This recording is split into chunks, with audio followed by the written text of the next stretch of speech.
Thank you for watching the World Community Magazine's Hour of Power Live on Facebook with your host Edward McQueen and April Garner Davis.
Hi friends, it's Amanda Butler and I am one of your representatives for Conway City Council. It has been an amazing 4 years and I count it an honor and a privilege to be one of your representatives for the Conway City Council. We have made great strides and gains to make Conway a better place to live, grow, and to raise a family. As part of City Council, I've been able to work with other council members to create competitive wages for our fire and our police department. We've expanded this beautiful Riverwalk for you to enjoy with your families. And we've also been able to expand economic development with inviting and welcoming new business into Conway. And although we've made great gains, there's still work for us to do. That's why I'm soliciting your vote on November 4th for a re-election to Conway City Council. Conway is a great place to grow, live, and to raise a family. We're Conway strong, and we're stronger together.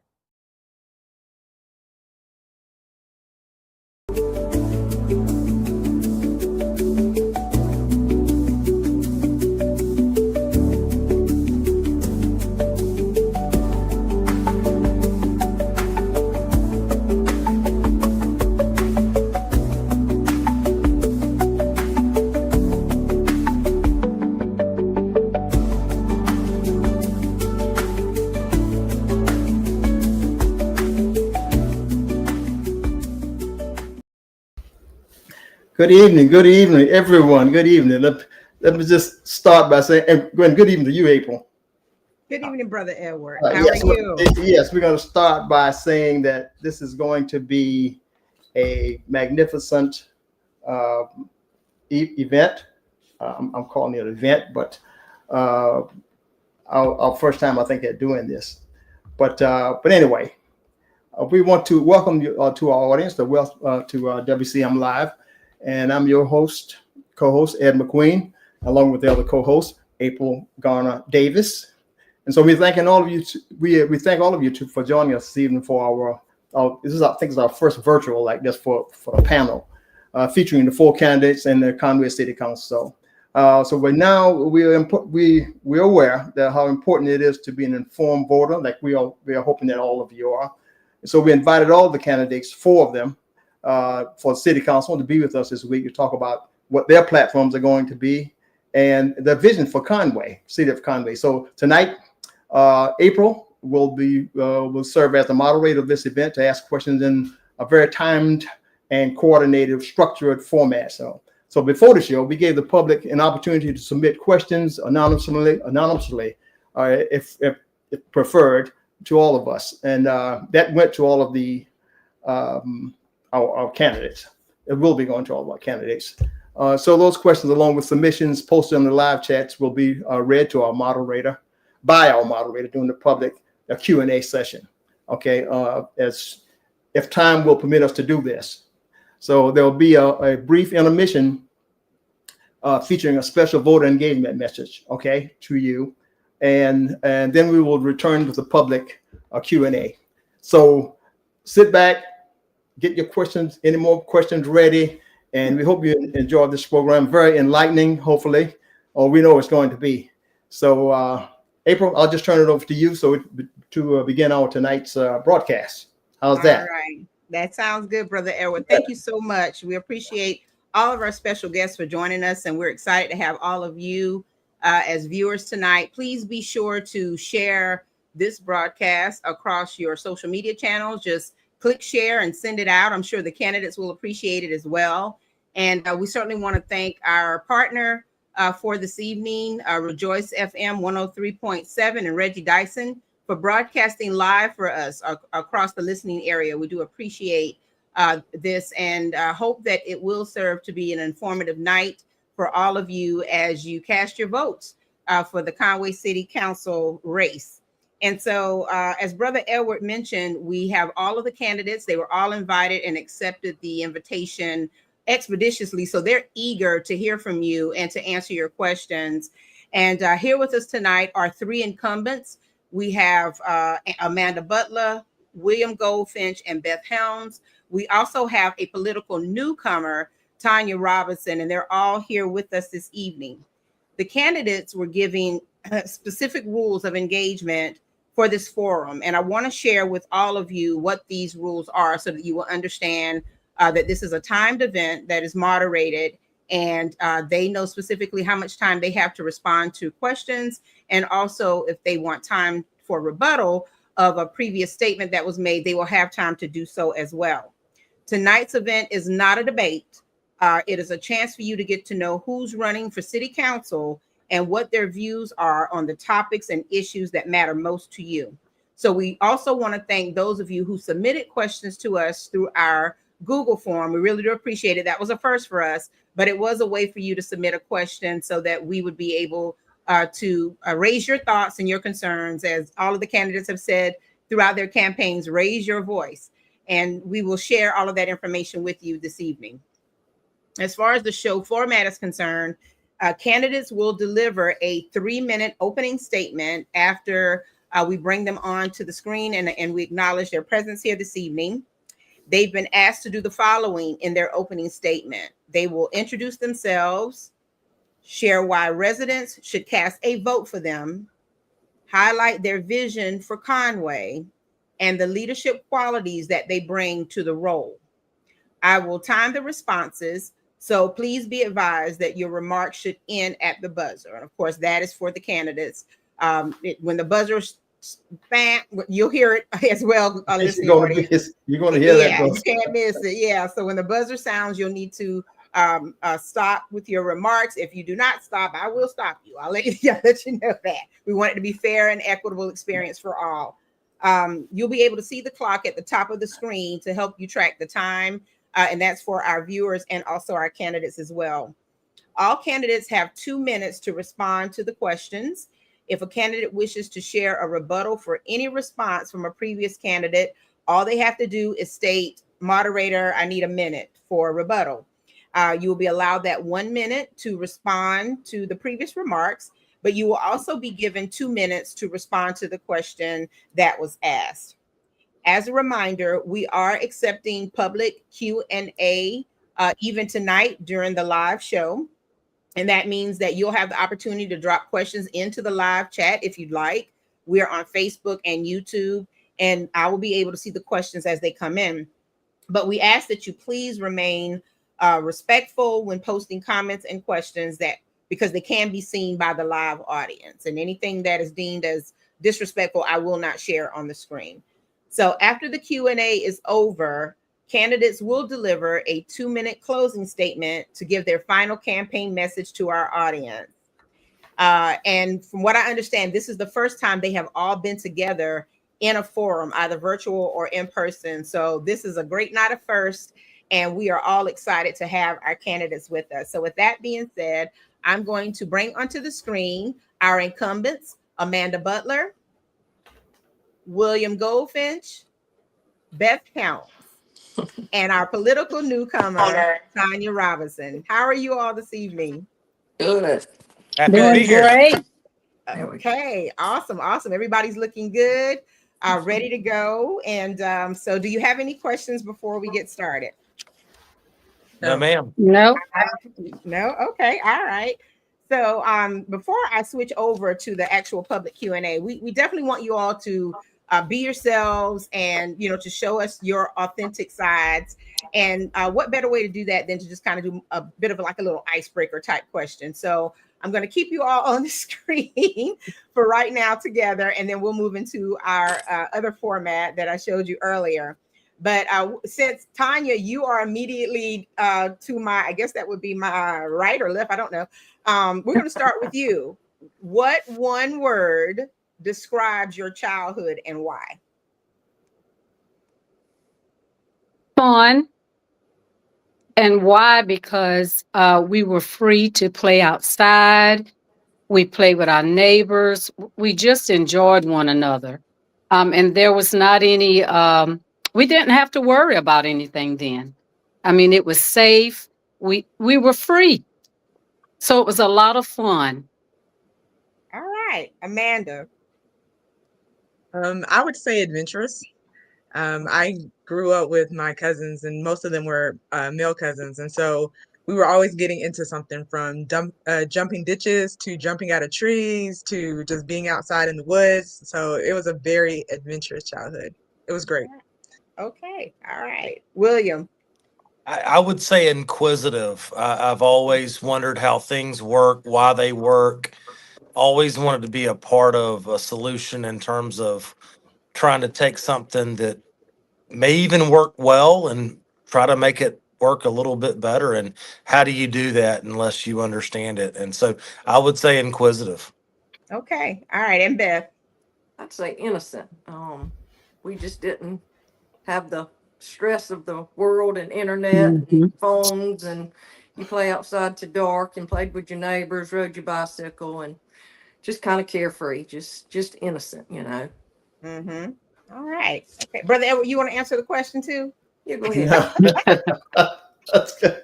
The previous four answers were really interesting. So okay, all right. Yeah. All right. So I have one more question for you before we break it down to more of the public Q&A. So all of you have campaigned throughout the city, meeting people and learning about the issues that matter most to people who live and work in Conway. What has been your greatest takeaway from all of these experiences? And what is the one thing you want to set a goal, a day one goal to do if you are elected? So we'll start with Amanda. It's been great to actually talk. Right now, because we are the city of Halloween right now, I've got a lot of positive feedback about what's going on downtown and the flood of people who are downtown and enjoying themselves. But with that, there has been some issues when it comes to traffic and some infrastructure issues. So I want to continue to push for us to have a vibrant downtown because it draws economic development, it draws people downtown. So that's what I would want to keep pushing. But then also parking is an issue, and then of course traffic downtown. Okay, all right, William. Yes, ma'am. I can't disagree with anything that Ms. Butler just said. Those are all important things. I would just add that, when I lay my head down at night to sleep, I want to know that my city's working for me. And I've learned that over the last number of years that I've served in this role, having seen a number of different things, most of which are good, by the way, very positive experiences, but also, tragedies and natural disasters and things of that nature. And to know that you've got a city that's backing you in ways that most citizens don't understand, they'll never understand because they don't serve in this role or they don't serve in a public safety role. They enjoy the safety of the city. And those are the things that I would reinforce. We're going to talk about some of this later. I look forward to that and look forward to the conversation. All right, awesome. Thank you, Beth.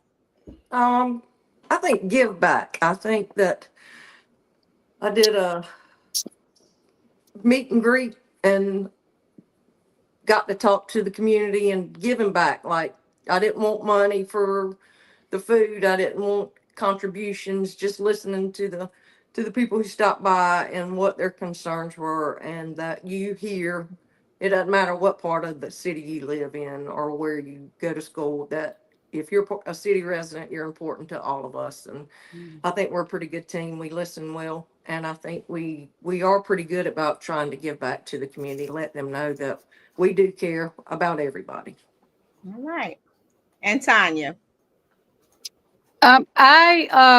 What I enjoyed most about it is really meeting the different people in the community and really listening to them. And what I found out is that people want to be heard.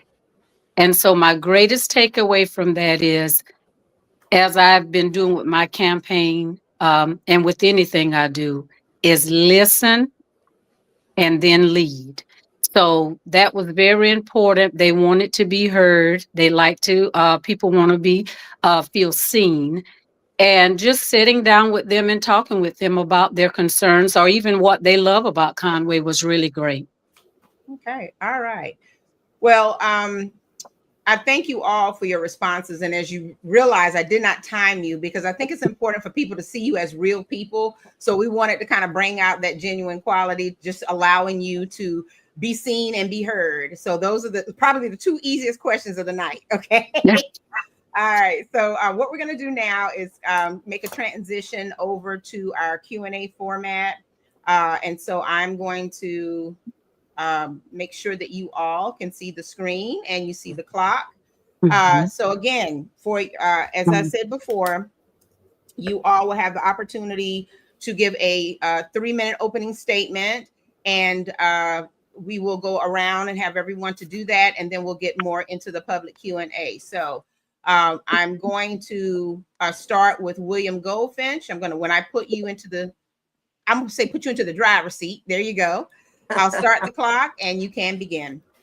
There you go. Yes, ma'am. Thank you for the opportunity. Why do I want to be on city council? Why do I serve on city council?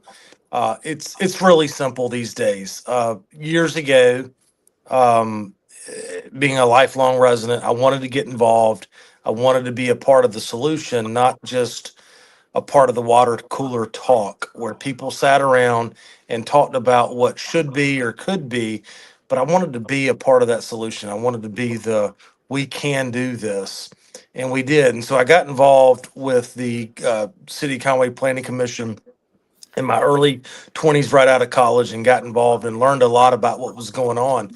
Back then, so much was different than it is today, as you well know. I mean, the city has grown exponentially. That's presented opportunities. It's also presented challenges, and those are the challenges that we deal with today. But I would submit that those challenges present opportunities, and those opportunities are what I'm embracing. And so, why do I serve on council? Why do I want to be here? Why am I here tonight? Why am I throwing my name back into the hat? It's really simple. It's really, really simple. And some may think it's a bit cheesy, but I said this years ago, and I'm going to remain consistent in my messaging and my narrative. It has not changed. I want the city of Conway, South Carolina. Some may call it the city of Halloween for the month of October, but I want the city of Conway, South Carolina to be a place that my boys, who are now 11 and 14, want to come back and raise their families. It's that simple. Now, that said, it's not that simple in the sense that we have a lot of work to do. We've done so much. I think so many people would say that, the progress that has taken place, the growth that has taken place, is it perfect? No, it's not perfect. It's not perfect. It will never be perfect. And regardless of who serves on council, it's never going to be perfect. But, just like, I'm a Christian and I wake up every day knowing that I'm going to fall short, but I wake up every day trying a little bit harder to be a little better version of myself than I was the day before. And I know that's, what Christ commands of me. And that's what I do on city council. And so over the last number of years, and I've been here for a while, that's no secret. I've learned and we've made mistakes and we grow from those mistakes. But at the end of the day, we have to balance growth. We have to balance a number of issues. They include infrastructure, and all of this we're going to talk about here coming up. I know we are, but it comes down to I want the quality of life in the city of Conway to be a place where is attractive to everybody, including my boys who are now 11, 14 years old. I want them to want to come back to Conway, South Carolina, and call this place home. At the end of the day, that's it. Thank you.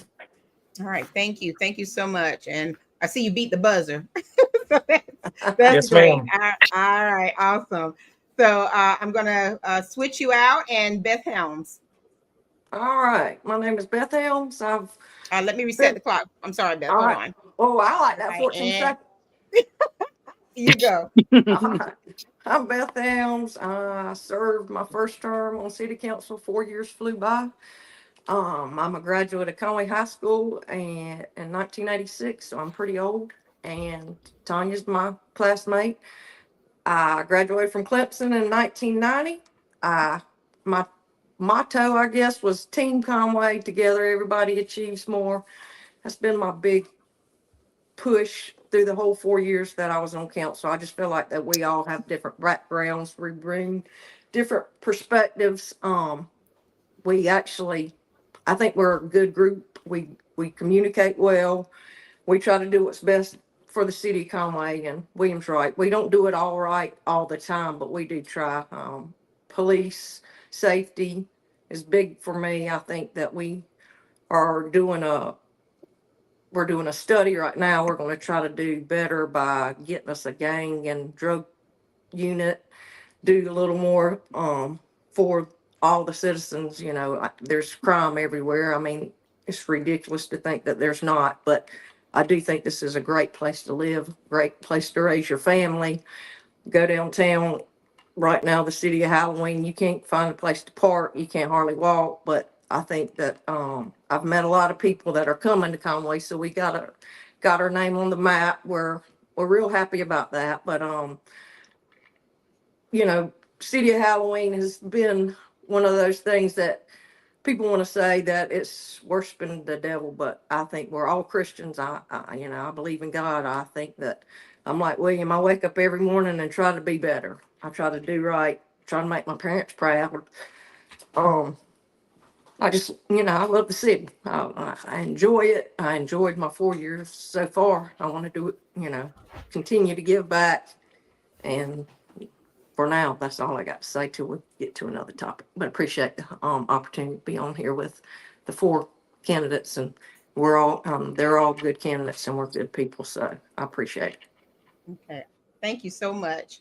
I see everybody's a little afraid of the buzzer, so that's okay. We good. That 3 minutes is long when you talk. It really is. All right. Tanya Robinson, and your time is ready. I just want to tell Beth, we are classmates, sister, but I'm not old. I am. As a lifelong resident of Conway, I've seen our city grow and change. And I also see the challenges. I'm running because I believe Conway deserves leadership that listens and focus and lead with heart, focus on connecting our communities. My roots are deep here. I graduated from Conway High Schools. My daughters graduated from there, and now I help raise my grandchildren who are attending those same schools. Serving on city council is another way for me to give back, to ensure that every neighborhood, not just downtown, benefits from thoughtful planning and growth. And I want to address critical issues like flooding, infrastructure, workforce housing. And I know a lot of people have questions about that, and I'll go in about that later.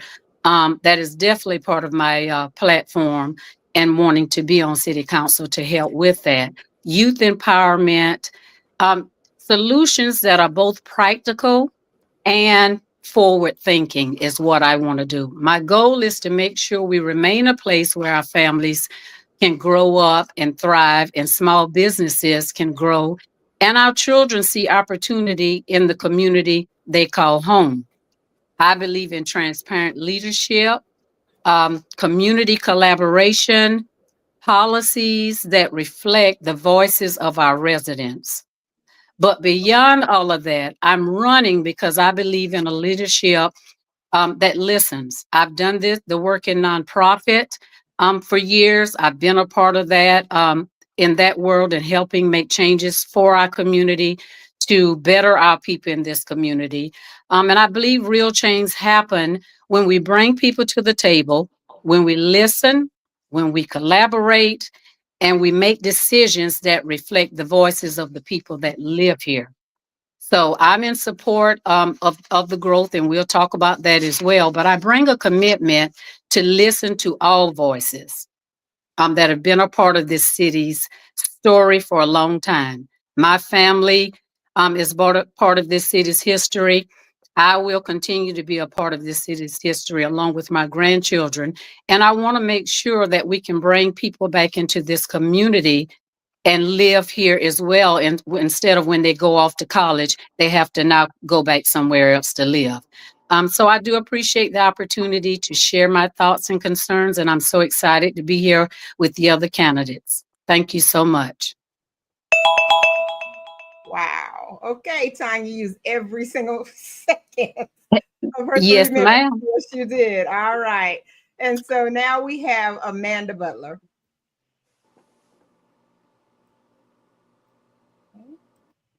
Like, hold on, Amanda, let me restart the clock. Okay. All right. Well, greetings. I am Amanda Butler, and I am a native of Conway.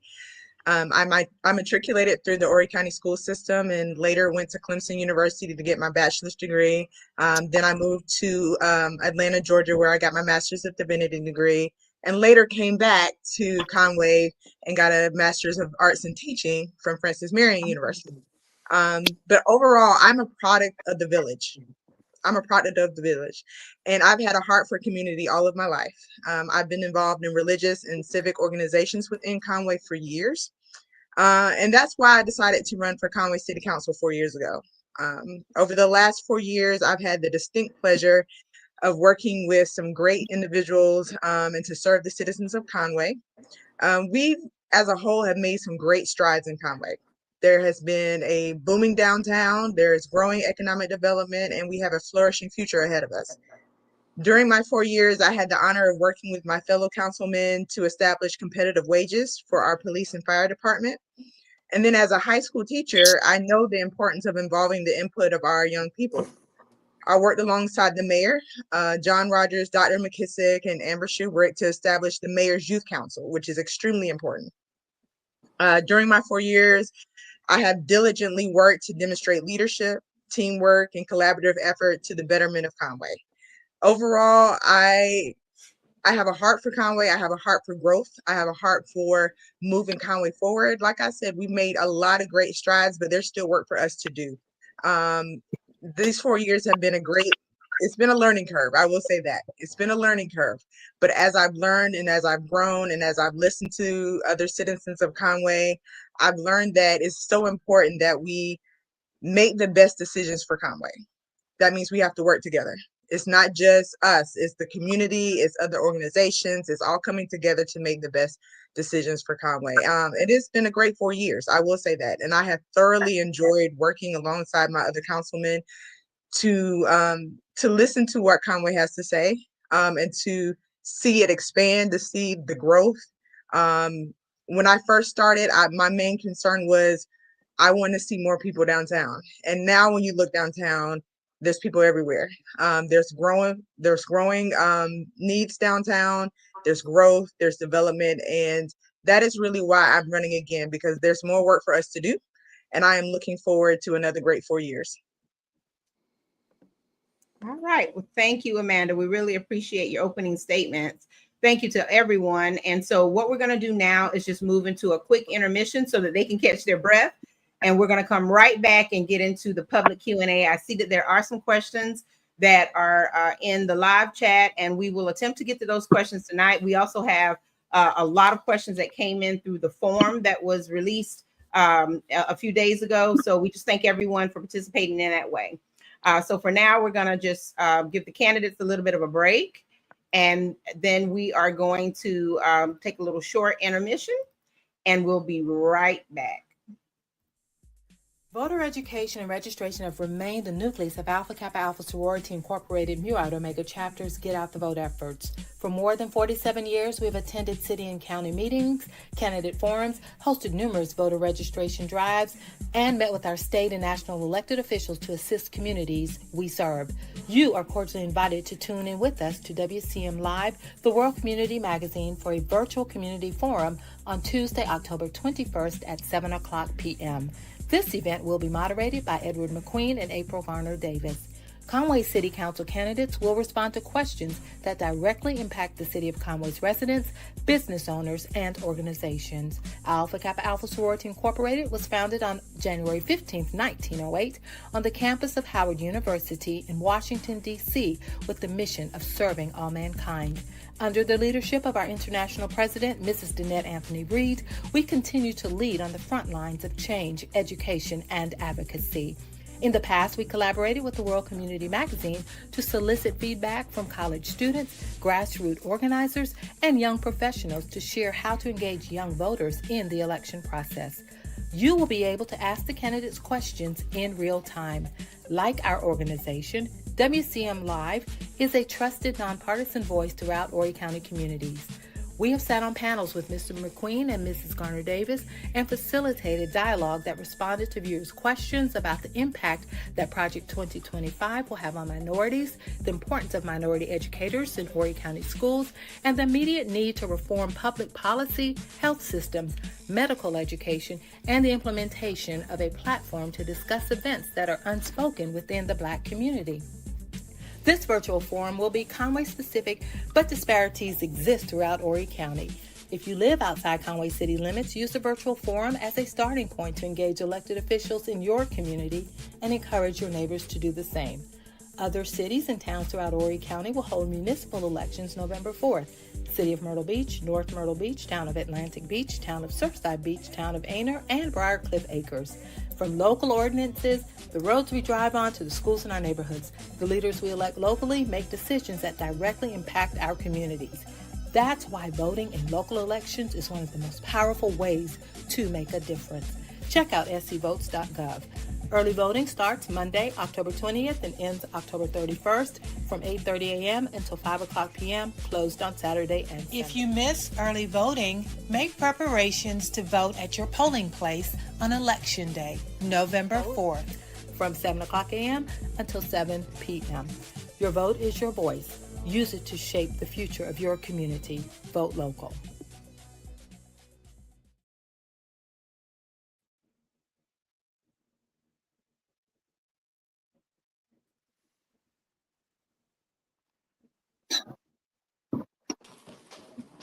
All right, and we are back, and we hope that you had a time to refresh and get ready for the public Q&A segment. We want to thank you all for your opening statements, and we learned a little bit more about all of you. What drives you to become city council members, and also a little bit about your leadership qualities and your vision for Conway. We're going to take a little bit deeper dive into all of those things. And I'm going to start with a question that came to us earlier in the past couple of days. And what I'll do is bring a candidate to the forefront, just as I had before. You will have 2 minutes to answer the question. Candidates who are waiting to respond, when it's your turn to respond, if you want to lift a rebuttal for anything that was said, just please ask for 1 minute and I'll reset the clock for 1 minute for you to make remarks, and then another 2 minutes for you to answer the question. So we are going to start with Amanda Butler. And the question is, according to research, the top 3 issues for the city of Conway are rapid residential growth, flooding, and public safety. If you are reelected, what city programs or ordinances would you propose or support to mitigate issues in these areas? Thank you. Um, Definitely growth has been an issue and it's been talked about quite a bit. Um, the unfortunate truth is that we cannot stop developers from developing.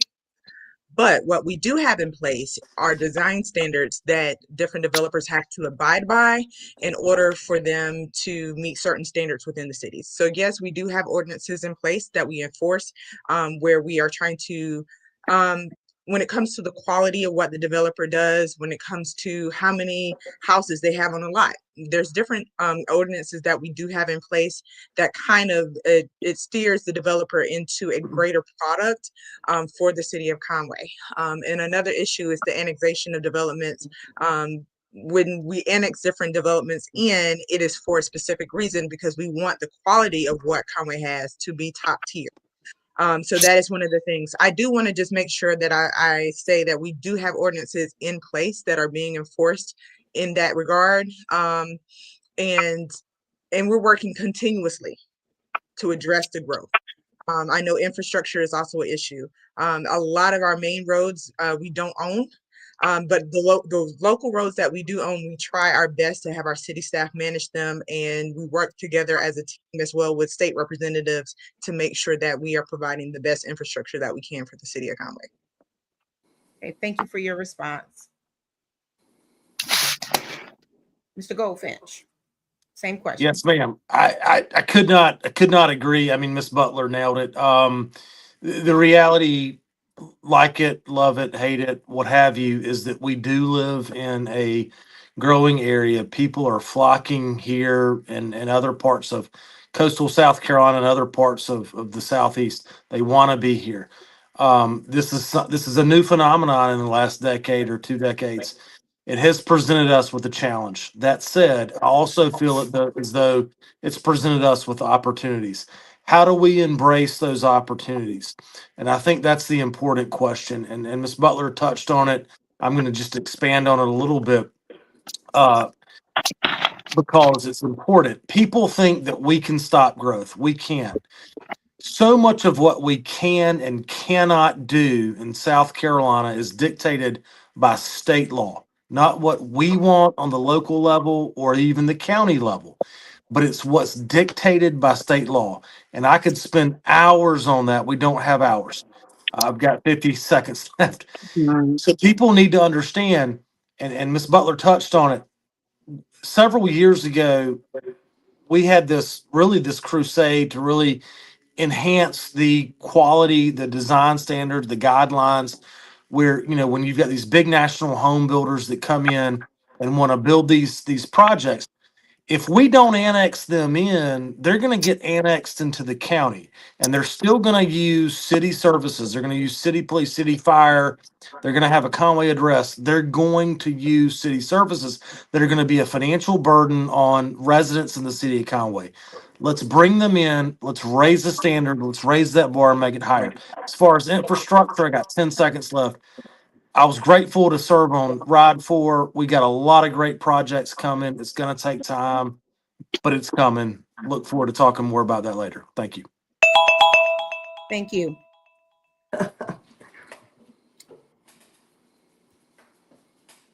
Okay, Ms. Helms, Beth Helms.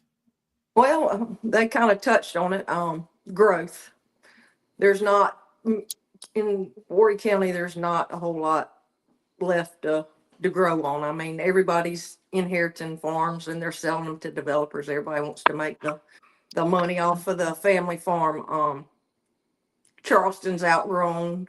There's not a whole lot of vacant land. So Horry County is a hot ticket right now, but Conway has implemented stricter building standards, which they both touched on. I think that's really important for the audience to understand. And with the lower housing density, we are focusing more on the conservation subdivisions in the city, which we're getting better parks for the city to be able to utilize. So the density's less in the city than it is in the county. Like you can build less units to the acre, so to speak, for people that don't really understand that. So we're really trying hard to manage the growth responsibly and preserve the character of the community. So the building standards are huge. You want to see nicer houses.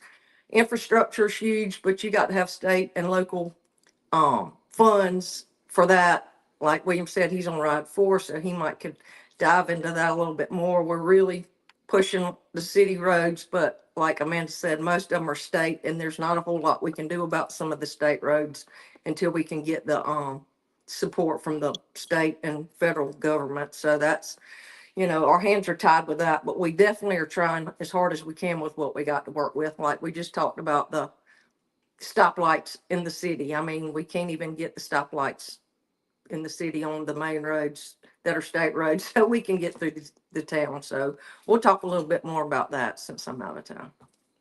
All right, thank you. And Tanya. I am, in doing my research, I will agree with the others on regarding the infrastructure and the building, but I'm always supportive of expert and common sense advice to be proactive and make environmental friendly decisions. But I think it's also important to ensure transparent communication and get our citizens' input about what's being done so they can flag those trouble spots and feel like their voices matter. They can help in that. But also with community safety, I think that starts with empowering our youth, giving them a safe place to go so we don't have the issues that we're facing now in certain areas of Conway, and also helping create a task force that can help with our homeless population. And when we do that, that will curb a lot of the safety issues that we are having, because policing just doesn't work alone. We need to be more proactive in pulling these people in and part of our community and helping them. Infrastructure, roads, Conway is growing. I'm aware of that, but I'm for smart decisions and building those relationships with the state so that we can do the work that we need to do for our city and for our residents. Thank you. Okay, thank you. Okay, we're going to reset the clock to 2 minutes and go to the next question. Tanya, you can stay right in the seat where you are. Okay. Okay. Our city is comprised of a diverse mix of residents that includes youth, elderly and senior citizens, single parents, and families, as well as multiple ethnicities such as whites, blacks, Hispanics, and others. As the city works to balance rapid growth and development challenges, what do you believe quality of life should look like for residents who live and work in Conway? I believe the quality of life should look like it looks for, it should all look the same and cohesive.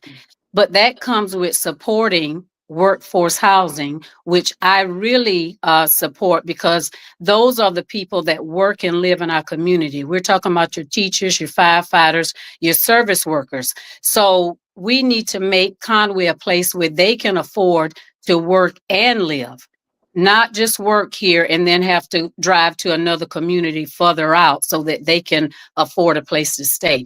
We all deserve a decent home to live in, to raise our families. And again, not being outpricing the families that already live here and allowing the family members to come back and live and work in this community. So I think with supporting workforce housing and helping the people in this community, that will make a big difference in supporting everyone here and also engage in our community. We have to go out and talk with the people that live here, hear their ideas and their thoughts, because that's so important to have the conversations with them and what their needs are. Working in nonprofit has shown me that with healthcare, with literacy, all of that. Habitat for Humanity, providing those mixed housing subdivisions here that can help our community and keep the families here where they can live and enjoy Conway just like everyone else that lives in this community. Thank you. Okay. Thank you. All right, reset the clock. And Beth, you're next. The sad thing is we're running out of property for city parks and that kind of thing. So we're talking about the conservation subdivisions and getting the new developments to put in parks that the whole city can use. But the rec department is booming. The kids are playing. All sports are full. It's more than city residents, but I just think that we have a great system. It's just we're running out of property, and Conway's growing, the needs are growing. So that's big. The senior citizens population, that's pretty strong to me because that's kind of the age of my parents. And the older you get, I think the homebound type of age group is the one they're suffering the most. My mom's social, but she's can't get out, she can't drive, and that's the heart and soul of my political view right now. I just wish there was a little more we can do, but you can't do a whole lot when the elderly are homebound. I mean, it's more of a church thing, but I think that the youth are really we represent them real well with what we have, but we are looking for more land. We are doing more with the park systems and trying to get more parks for the for city use. Anything we can do outside, but also the Ashley's doing a great job with getting more than just sports at the fitness center. He's got some music, they got some fine arts, they're doing stuff. The senior citizens have some good stuff going on. So I think that we are doing well with hitting all price points or age points of our community. But I mean, we can always do better. You can always do better by your citizens. There's always room for growth and improvement, like listening to what they want. But we just did a long-term study for the Parks and Rec system, and I think we got some good plans. So the biggest thing is finding the property and getting the parks in. Okay. I got a little extra time, I think. Thank you, though. You did, but you know what? It ended actually Probably. fairly because it was about 15 seconds before. Yeah, there was a delay in the clock. So thank you so much, Beth. All right. All right. I am going to bring on William. Hey there. Yeah. So great points that have been made. Just to expand on that, you know, years ago, the focus was on core function of government. When you go to your sink and you turn on the faucet, you want to know that water comes out. Check that box. We're good at that. You want to know if you go and call 911, hopefully a fire truck or a police car is going to show up depending on the emergency. Again, not perfect. It's not perfect. Nobody, nowhere is going to be perfect, but it's pretty good. And we've got the facts to back that. Happy to share those later. And then that morphed into quality of life. What can we do to enhance the quality of life for people all over? And I know we get a lot of criticism. We draw a lot of criticism this time of year when there's Halloween decorations downtown and there's 40,000 people downtown on a Saturday afternoon. And people say, well, what are you doing for my neighborhood? What are you doing for my side of town? I hear it all the time. I'm out door knocking, I'm talking to people, I hear it. We all hear it. I know we all do. And the answer is this. And Beth just nailed it. She hit on what's going on at the rec center, what we're doing to engage and involve our youth. Our youth are our future. And so many on this council have been so actively engaged in engaging young people to be the next generation of leaders. We've got to do that. They are the future. Okay. My children, your grandchildren, they are the future. This is what we've got to do. And we're doing it. Okay. It's not perfect. There's a learning curve, but we're getting there. Camp Blue this summer at the rec center. Everything that Ashley's doing. I mean, I could go on and on and on. I don't have enough time. Thank you. Thank you so much, Will. And also, we'll bring Amanda on to answer the question. And Amanda, your time begins now. You're muted. Nope. Okay, I'm going to reset. Okay. Thank you. Mm-hmm. One of the things that I ran on 4 years ago was making sure that we had diversity, especially on our council, that our diversity on council reflect the diversity in our community. And we have a very diverse community. And so when it comes to the quality of life for all of our citizens in Conway, a lot of things have already been touched on. But when we go from different age demographics, when we look at socioeconomic statuses, we want to make sure that all citizens have a quality of life that is beneficial to them. Our youth have been, we have been so fortunate to have Ashley Smith at the rec and all the things that they have tried to implement with the sports. And now they have things like dance, they have music, they have different programs that can touch all of the youth. There's different events that they have, and there's still some events that I want us to work with when it comes to, for example, Juneteenth, or when it comes to the Hispanic Heritage Month, or when it comes to, there's an event called the Day of the Dead that they do at Collins Park. I believe that's normally on November 1st. And so all of these events that are going on with the rec is to enhance the quality of life for all of the citizens. It's not just, oh, this is just one thing for this one group of people downtown, or this is just one thing for this one population of people. We have worked diligently to try to find different programs, different events, so that they can expand into all of the citizens, to where, regardless of your race, your age, your gender, we want to make sure that the quality of life is beneficial to everyone. We want to make sure that there are events and different programs that affects and reaches everyone. And I think we're still on the right path to that. Have we accomplished it? Not quite, but we still have work to do, and we still have time to do it. Thank you. All right, thank you. I will reset the clock now. Amanda, you can stay in the seat. And the next question will start with you. Areas of Conway have been revitalized and thriving. What are the plans to reach communities with high crime and lower incomes? That's a great question. I will be honest, there has been funding for the historic district in downtown Conway. There have been different grants that have been available, different funding resources that have been available. And so that's why we see a booming downtown. We have been in discussion. I know the rest of my city council folks can justify. We have been in conversations. One of the biggest issues that we were talking about is that 378 corridor. How do we revitalize that?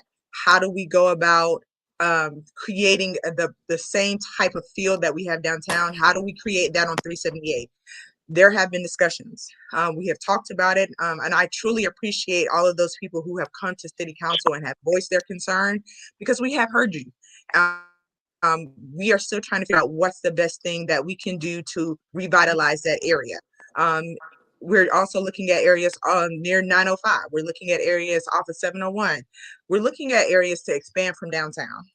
It has been a thought process. It has been constant communication. It has not gone unnoticed. I just want to say that and make sure everyone knows that it's not something that has gone unnoticed. We even have been talking about the old Whittemore Elementary site. What can we do there so that we can enhance that community, enhance that opportunity for growth and development in that area? And we need more people's conversation. We need more people's input so that we can make the best decisions for this area. And we're also looking at funding. How do we fund those revitalization projects in those areas? And that all comes from different grants that we write, different resources that we receive from the state. All of those play a part into how we come up with growth and development in other areas. Okay, thank you.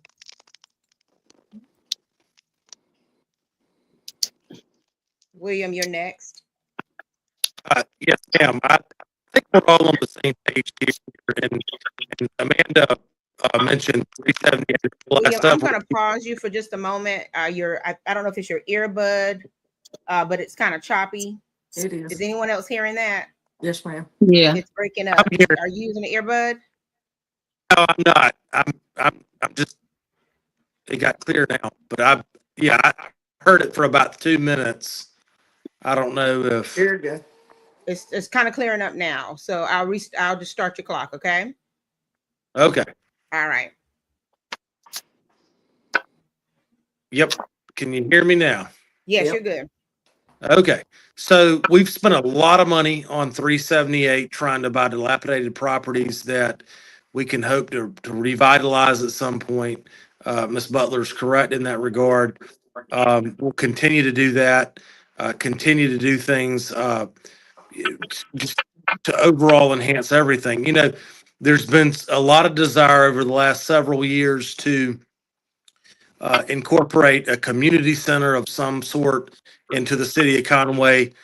That's about to become a reality. It's not a secret. It's public now that, you know, we're buying a property in Jamestown, on the south end of town of Conway, if you will, to do just that. And you know, because it was mentioned earlier, we do a lot for recreation, but what can we do for the arts? Can we do for music? What can we do for those kids and even adults, even seniors that aren't necessarily engaged in athletics? You know, and this is a response to that. We want to be all inclusive. We want to include everyone and respond accordingly. And then this is a way to do that. So a lot going on, a lot more to come, and then there's a lot of work to do. But you know, we're getting it done, and we're moving forwards. And I'm grateful to be a part of it. And I'm sorry, I got a little bit distracted when my phone was cutting out with the delay. So I think you had another question, but I totally missed it. My apologies. Oh, no, that was the one question. Yeah, that was part of it. It was, I think you've answered, given us your response to that question. Yep. Okay. Okay. All right. Thank you. Okay. And let's see, where are we? Beth? All right, April, I'm gonna ask you to repeat that question because I might have gotten off task. Thank you. Okay. I certainly did. Okay. Areas of Conway. Okay. Areas of Conway have been revitalized and thriving. What are plans to reach communities with high crime and lower incomes? Okay, that's what I thought. We're in the middle of developing a comprehensive public safety strategic plan. So we are trying to hit the hot spots, do better through the whole community, especially, I mean, people have come to council here recently and mentioned some stuff that I wasn't aware of or wasn't aware that it was as bad in certain different developments. So I think that public safety wise, I think that the police chief is doing his part, and we're trying to do our part by spending some money on figuring out how to do better by our citizens. But we've talked about 378. I think it's a big deal that we spent some money on the Smith Jones pool, and we're doing a big splash pad out there. Hopefully by next summer, it's going to be a big deal, not like the splash pad downtown. Amanda and I were on the Whittemore Park committee. That was challenging, but we really are wanting to do something, whether it's at our Jamestown site that William just spoke of, but we are looking at other parts of the city. We are working with the police, and we are doing some stuff with the firefighters. I do want to mention, like I said, my parents would be the sector of where my heart is, but unfortunately, we've called 911 a few times to my mother, and I will say that they are very prompt. Even, and the public might not know this, but sometimes if your elderly parents fall or something, the firefighters, the fire station will send out firefighters to help get your parents up, and you don't necessarily have to go to the hospital. So that is a need that I'm not sure that they realize that the city can do for the elderly. So I just wanted to mention that real quick. Okay, thank you so much. All right. And Tanya. Yes, thinking about the ways in my, as I've been outdoor knocking in the neighborhoods and talking with community members, I know they have funding for revitalization downtown, but really stay on task with going after those grants for our underserved communities and others that need their communities upgraded as well. But one thing I realized in talking with people in the community in the Granger Road area, until they can get over there and revitalize those areas, placing cameras there so that it can help deter some of the crime that's been taking place over there. Also, talking with people in the on Whittemore Street in that area, placing lighting in those areas because that street is completely dark.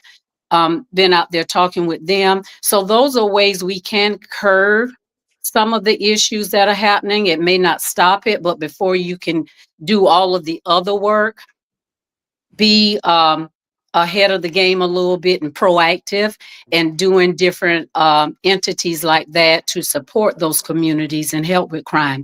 Also, instead of, I see the police cars that are placed strategically in certain areas. My recommendation would be, instead of placing those cars there, have the officers get out and walk the community, connect with those people and the young people, because I believe when they feel a connection to you, that can make a big difference. So yeah, park the car there, but also get out and meet those people in that community and interact with those young people, because it does make a difference when you see something happening. They're not going to be afraid of you and run, and you're going to be able to reach out and talk with them as well. So I think just being Thank proactive. you, Tanya. Thank you so much. We appreciate all of the answers from all of our candidates.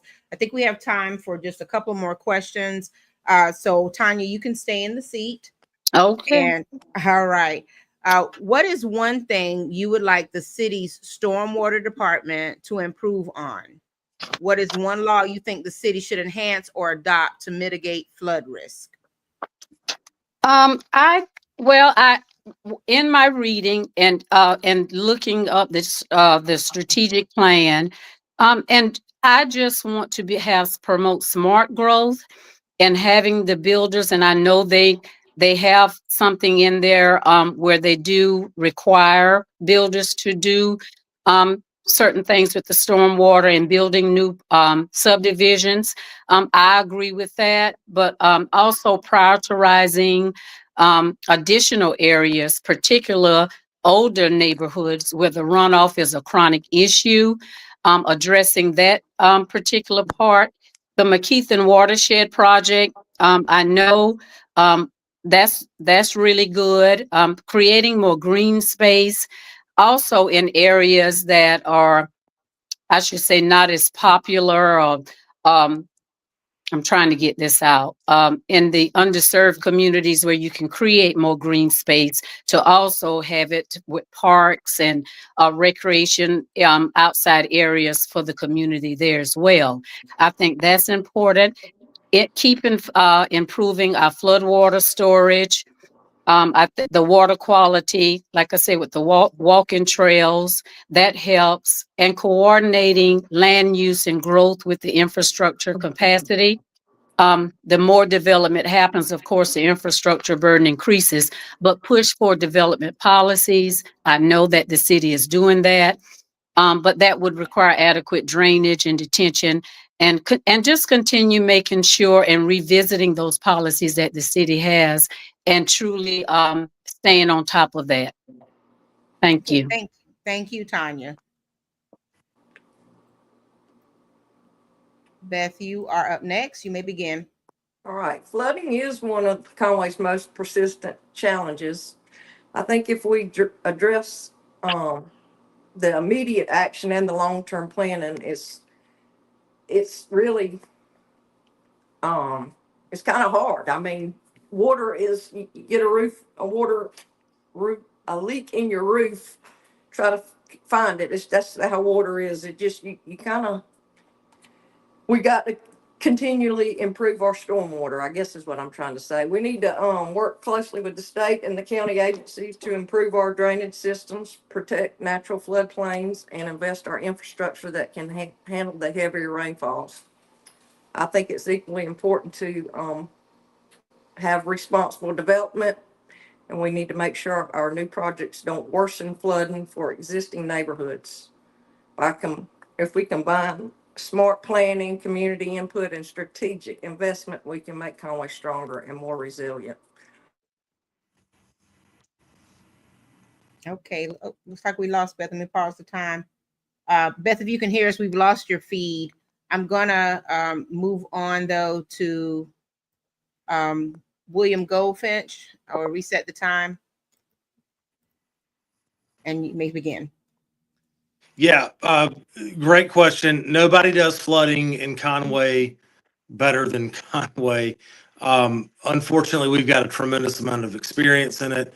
Our emergency operations center and our staff with the fire department and others are experts at it. The South Carolina Municipal Association, as well as many other cities and towns across the country, have adopted our policies and what we do for that.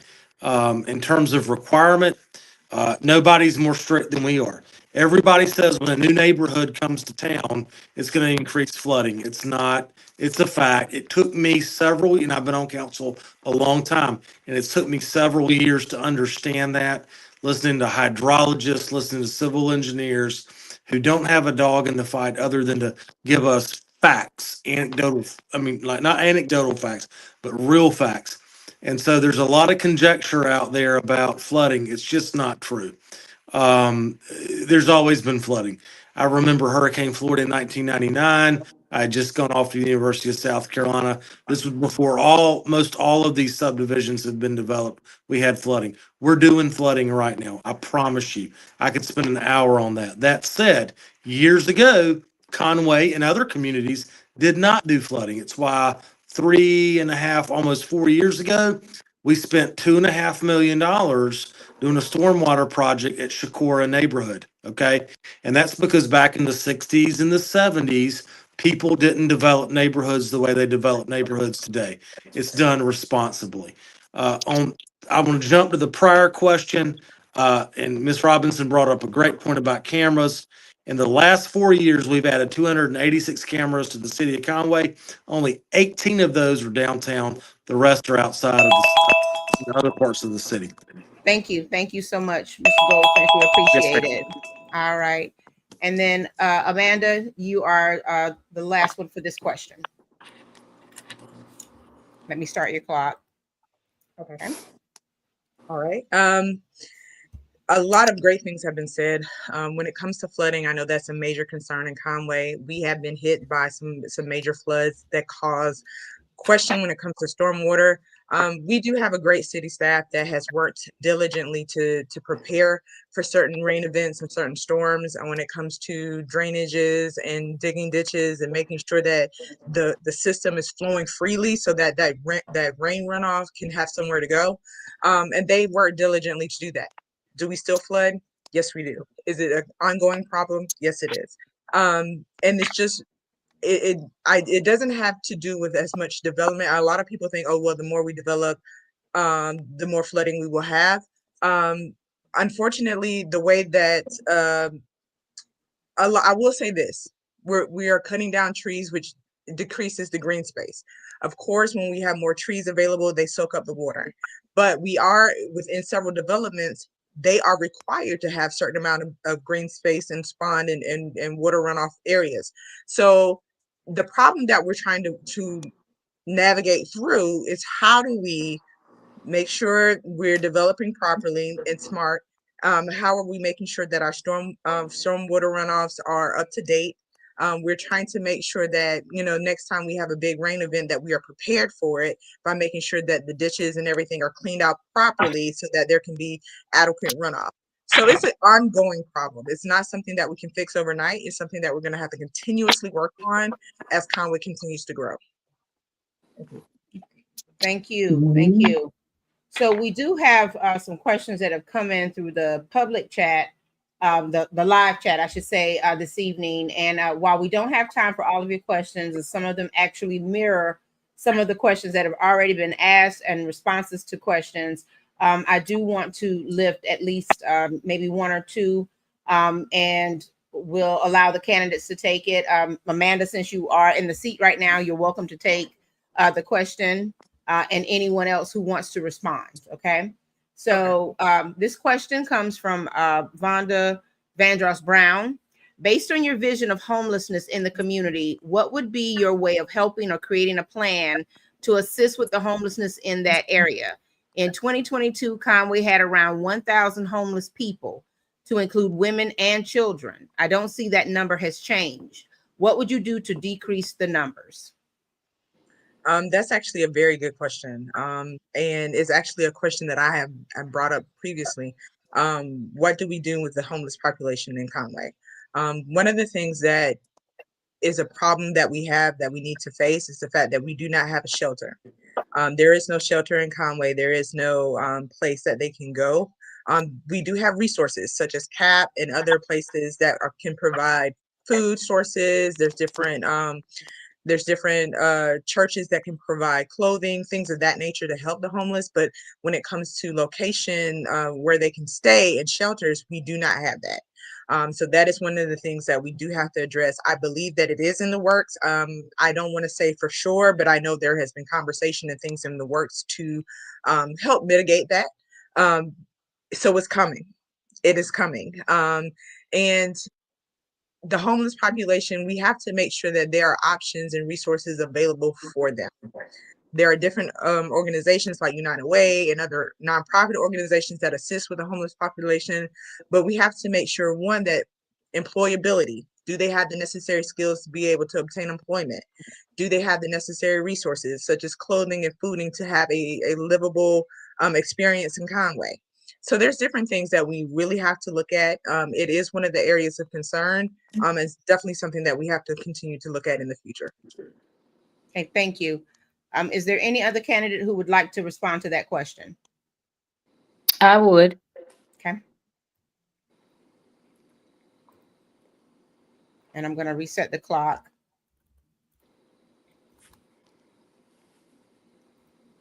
You may begin. I believe how we can address the homeless population in the city, instead of policing, I do feel we should create a task force that does include a police, a social worker, a mental health advocate as well, and have those people, when they go out to address the particular person, have the means to talk with them, take them in. And because of the lack of transportation within our city, take them to a facility. Because as we do know, we like the facilities here. They are more located in Myrtle Beach. But I feel when you go out with a task force, with a group of people that know how to handle particular issues, it makes for a better transition. Because when you're going out and you're just picking this person up and taking them to jail, yeah, that's providing a place for them for how many ever days they're in there. But when they come out, they're coming back to the same location. But if you provide the necessary tools for these people and get them to a location, they may come back and they may not want the help. And it could be like that, but give the opportunity, because what you're doing is creating a swinging door. I've seen it. I've talked with people who are in the homeless population. All of them don't have mental health. All of them are not on drugs. I could have been homeless from a tragic accident I was in. So you have to have, it's vital to have those connections when you're out talking with the people in the community who are experiencing this. Get them to the place, have an advocate there, and make sure that they can at least get off the street and have options. Thank you, Tanya. You're I believe welcome. Beth, yes, I I'll believe jump Beth on it. wanted Yep. to answer the question. I- Okay. I will. Mhm.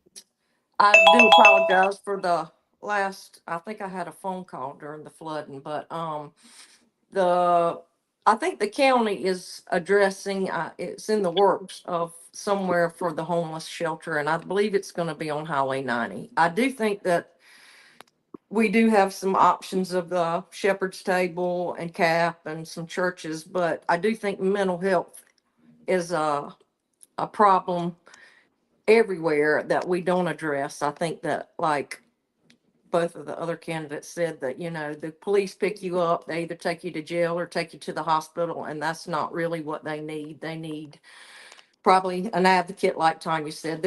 We need something to help the mental health, there's just other avenues. I think that the homeless are not always homeless because they want to be. I think they need to be given opportunities and help to find ways to get themselves out of maybe the predicament they're in. So I do believe it's a need, and it's definitely it's a government issue, whether it's city, county, local, state, federal. It's counties. I mean, all government is slow, and I just hate that this is a population that we can't have something right now. It's definitely something that I think is a need. So hopefully one day soon the county will have something on Highway 90, which will be close to Conway, and it'll house different um options and help with different things for the public. So that's about all I have. Okay, thank you so much. And Um, so, okay, William, I will bring you up and also restart the time. Thank you. I'll be brief. I'll just Okay. add, I agree with everything these ladies have said. We all want to help people.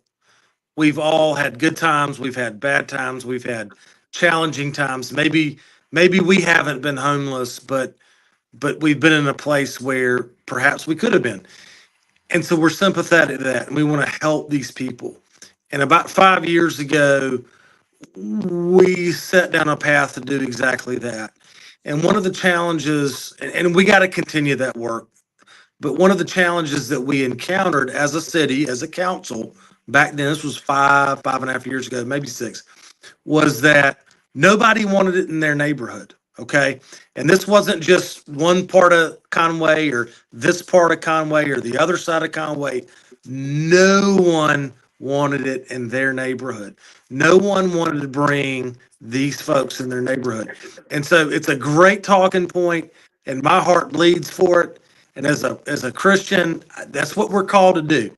As that is what Jesus Christ calls us, is to help other people. Okay, to work through, he works through us. But when it gets down to it, it's nice to say it, and I've said it, and I'll say it again. I'm saying it right now. The reality is when you try to apply it, because we've been there and we've done that, you get so much pushback, and it's not from this neighborhood or that neighborhood. It's from a lot of neighborhoods. And I'm not saying that's bad. I'm just saying that's the reality of my experience having dealt with it. So I welcome all suggestions and all ideas, ready to help, ready to be a part of the solution. Thank you. Okay, thank you so much. So I just want to say that we have certainly enjoyed listening to all of you and bringing your thoughts and your concerns, the remarks in response to the questions. You all have certainly told us and shown us why you are vying for the votes of the people of Conway, the people who live and work in Conway. And so now we're going to move into our closing statements. As you recall, you each have 2 minutes to make a closing statement, and then we will wrap the program with final remarks from Edward McQueen. And so, William, since you're already in the seat, we'll start with you for the closing remarks. Thank you, and thank you all for putting this on. I'll just recap what I said to kick things off, and it was that I do this. I love Conway as a lifelong resident of Conway. I've seen this place change, and for the good and the bad. I think mostly for the good, and I want to be a part of that transition. It's a journey. It's not, this is where we are and that's where we're going to be. It's a journey, and I want my children to be a part of that. I want them to come back and want to be a part of Conway if they want to. I think one thing, when I first got elected, I'll never forget a gentleman right before I first got elected a number of years ago. A gentleman came up to me and said, if I vote for you, what are you going to do for me? And I'll never forget. I said, absolutely nothing. I said, I'm going to do what's in the absolute best long-term interest of the city of Conway. And if you believe in the city of Conway, that's going to benefit you. But I said, and that's something that I've held true to. I've made mistakes. There are times I've come home from council meetings and I'm like, why did I say that? I should have said it a different way. I should have gone and talked to this person. I should have done this or that. But I think at the end of the day, what I bring to the table is service. And that's that, we're not perfect. None of us, well, maybe some of you are. I'm certainly not a genius, but I do love this place called Conway, South Carolina. And every day that I get the opportunity to wake up and plant my feet on the ground and serve this city is a great day. I'm gonna leave you with two things that I think are important. Being accessible. In the last 4 years, not the last 15 years, but the last 4 years, 78 news media interviews, 1,436 service requests that I've taken care of with citizens in this town. Thank you so much.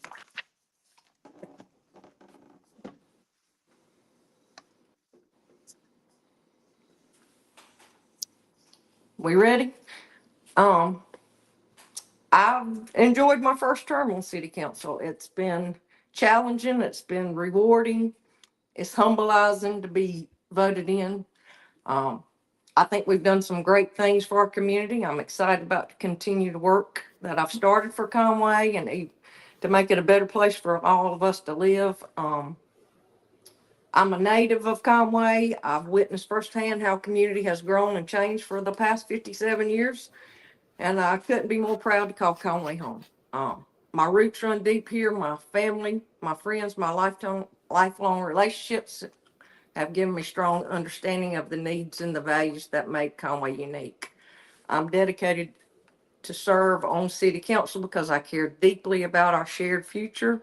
And as we plan for responsible growth, my focus will remain on protecting the character and the charm that make Conway such a special place to live, work, and raise family. Again, I love Conway. I love the kids. I love the old people. I love the fact that I walk down the street and people are happy.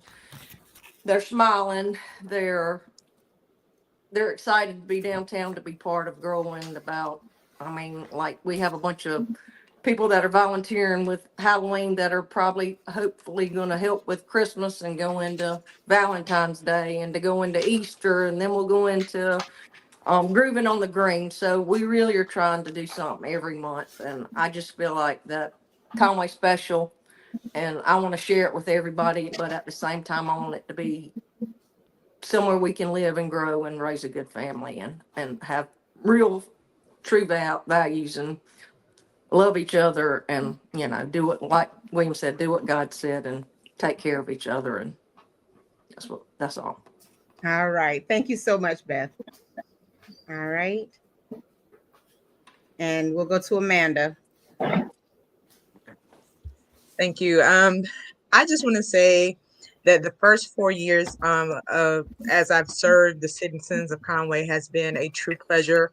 It's been a distinct honor to serve the citizens of Conway, and it's been a great learning curve.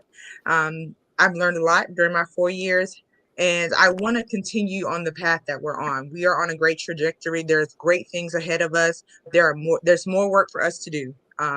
We cannot get complacent. There's more work for us to do, and I'm looking forward to the future of greatness in the city of Conway. And I want to continue to work for my community. I want to continue to be a voice for my community.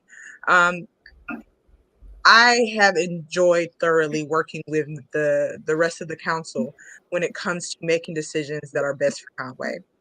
We are diverse. Actually the youngest person on city council. And so we differ in age, we differ in experience, we differ in ethnicity, and all of our experiences come together to where we are able to make decisions on behalf of Conway. And so I have thoroughly enjoyed my experience, and I do want to continue. I solicit your vote, I solicit your prayers that as we continue to work for the people of Conway, that we make the best decisions for them. And I strongly encourage everyone who has not attended a city council member, come and attend a city council meeting. If you've never spoken at public input, call the day before, call that Friday before, and get added to public input so that you can voice your opinion, that we want to hear from you. The reality is I serve the people. I don't serve Amanda. I serve the people. And so I want to hear from you. I want you guys to come to the city council members. I want you all to be a part, because you are Conway. We collectively work together. We are Conway strong, and we are definitely stronger together. Thank you. Thank you, Amanda. I'll reset the time and then we'll hear from Tanya. I just want to say that I've served this community for years through nonprofit sitting on boards, youth programs, local organizations, and being able to serve on city council, again, will give me another way to give back for my community. I love this city. I love the people in it. And I want to be the connector for our community. I believe that it's so important that we bring communities together. I would like to have that opportunity to do that. So I appreciate everyone's who would come out and vote. But it's really important to connect community. And when I say that, I don't want you just to come to a city council meeting to talk or put your input in.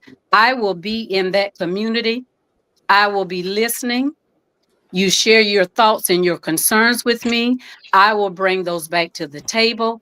You will not have to come to city council to get me. I'm coming to you. I will be in this community. I'm grassroots. I've been doing the work. I will continue to do the work. Either way this goes. I love Conway. I'm going to be here. I want to make sure my grandchildren have a safe space and a place to thrive and grow. I want the same for everyone else in this community. So you will hear my voice even after this is done. When I hand out my information, my cell number is on there. You can call me. I want to be that connection for you. So I thank all of you. All of the community has taken time to sit and talk with me when I was out door knocking, and I'll continue that path. But I just love this community and what it stands for, and I want to continue to see it grow. The city has done a great job. I want to be a part of that as well. Thank you. Thank you so much. And to all of our candidates, we'd like to thank you so much for being a part of this community forum. This was absolutely incredible, especially as a first-time forum for WCM Live. And our ability to bring all of you together, even though it's a virtual forum, it's still impactful and effective so that everyone can be informed as they go to the polls and vote. And so, Brother Edward, before I let you give your final remarks, I just want to make some announcements. Of course, the early voting period has started. Early voting started yesterday and ends Friday, October 31st. Early voting centers are open from 8:30 a.m. to 5 p.m. And the following locations can be used for or will be used for municipal elections taking place on municipal election day in Horry County. For all municipalities, the county voter registration office located at 1515 4th Avenue in Conway. And then for the city of Myrtle Beach only, Chapin Memorial Library, which is located at 400 14th Avenue North in Myrtle Beach. Because there are elections going on all over the place. There's Loris, Aner, Atlantic Beach, Myrtle Beach, you name it. There are elections going on everywhere. And there are numerous organizations that are bringing these candidates together so that you can hear from them. Not only hear from them, but you get to see how they respond to questions, how they project themselves in terms of their intentions and the thoughts that they put behind the reasons why they deserve your vote. So we'd like to thank all of you for being here tonight and not counting it robbery. And I hope that you all have a wonderful election season. I put in the question in the chat, who deserves your vote? Brother Edward, it's kind of hard tonight with only 3 seats and what 4 candidates. Can y'all find another seat from someplace so we can just vote you all in? But you all did a fantastic job tonight. Thank you so much. And we want to thank Alpha Kappa Alpha Sorority Incorporated for that voter engagement message. We really appreciate that. And again, many thanks to Rejoice 103.7 FM and Reggie Dyson for carrying this broadcast live tonight on his FM station. So Brother Edward, and we want to thank all of you for posting questions and comments in the chat. It was very hard to get to everything, but the feed will be available at least for the next week. So please go back, look at the questions. And I even encourage the candidates to go back and look at the questions that are in the comments so that you'll know what the constituents are concerned about. So Brother Edward, you have the last word, and I'm going to release the candidates so y'all can go and take a break. How about that? All right, thank you. Thank you, April. You're welcome. You're welcome. Absolutely. April, this couldn't have been a better evening for Conway to showcase what we're going to be expecting on our city council. And if there's any doubt about unity, they expressed it tonight, and hopefully that could transition to whomever wins the seats, transition to the city council doing this operation. And I would feel comfortable just having, like you just said, we need another seat. Need another city council seat. But that's what I should be pulling for. But anyway, in the interest of time, I like I said, I feel comfortable that because they express a lot of unity tonight, and I just want that to transition to whomever gets the seats when the city council meetings begin. Okay, so and they touched base on a number of issues that I thought were answered well, and some of the summaries that the candidates talked about, for example, like keeping up with the growth. And one of the candidates said that they wants his child or his children to be able to come back to Conway, make a living, and everybody wants that, make a living, and after they graduated from college, stuff like that. And the grants that they have downtown, we didn't touch base on it enough, but I wanted to kind of elaborate on that, but and no one really did in a thoughtful, in a elaborate manner anyway. But the issues like the community center that they're exploring out in Jamestown, we could equal exploration should be one of them 378 corridor community center. So, and last but not least, the one of the candidates appreciated or they made a call for more city council attendance. Now, the World Community Magazine used to sponsor some individuals to go to our city council meetings, and we did it for quite a long time, and it worked out really, really good. And so we're glad of that. So if the resources allow us, we're going to start that back again pretty soon, and make sure that meetings at the city council and the people, for lack of a better word, can be held accountable to some of the things that are implemented there or propagated, for lack of a better word, too. So anyway, and we didn't talk about a master plan for the city. So, but these are things, some of the things that I think can be brought out in other meetings, and I'm just thankful that it came out quite well today. I think the information was good, and kudos to you. Did a masterful job. Thank you. as you did at the NAACP sponsored. Thank you. Debate, and we're certainly glad for you to doing that. Appreciate that. And the number of people who are sending in little, as you can see them at the bottom of the screen, they're sending in their comments and so forth, wishing everybody a great job and stuff like that. I thought this worked out well. I'm very thankful. To God be the glory. Absolutely. Okay. Absolutely. So yes. And we certainly thank everyone for watching this evening from near and far. And I will say that the persons who are not currently living in Horry County, but staying connected to Horry County, thank you for watching and for your support. We really do appreciate you being with us this evening. And this broadcast will be available for the next week on www.wcmagazine.net. So you can go to our website, check it out. It's always going to be on YouTube, so you can always grab it on YouTube and pass it around and share with those who were not able to make it tonight. And we do appreciate all of you for tuning in. Next week, we will have our end of the month segment for breast cancer awareness.